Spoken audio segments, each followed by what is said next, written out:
A factory owned by a Tampa company which makes 40-millimeter grenades for the U.S. military is shutting its doors, laying off more than 100 workers and moving out of Florida.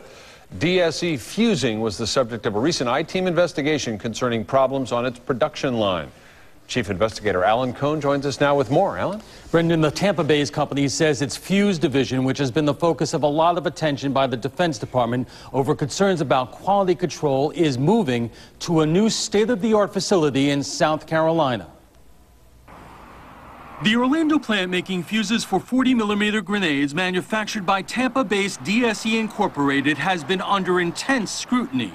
As the I-Team was first to report in February, DSE Fusing's former manager of quality assurance has filed a federal whistleblower lawsuit claiming defective parts were slipping through the production line and into grenades. On a recent trip to the Army's Picatinny Arsenal in New Jersey, Brigadier General Jonathan Maddox told us what happened when the parts in question, called detents, were tested in the labs here on the base.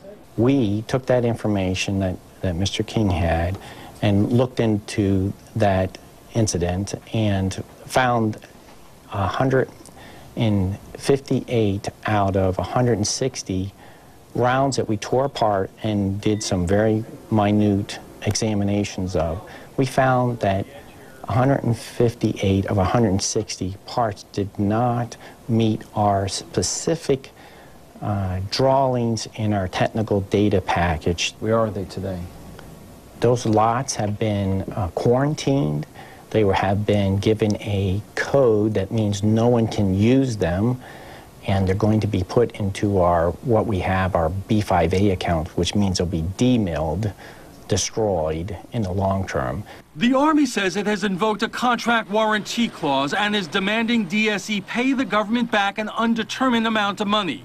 In addition, the I-Team has discovered DSE Fusing has repeatedly been cited by the Defense Department in recent years, as recently as February, over issues involving missing critical parts in grenades. Once DSE Fusing's Orlando plant closes, the Defense Contract Management Agency tells us DSE's new plant in South Carolina will have to be evaluated and validated before the military accepts any parts produced there.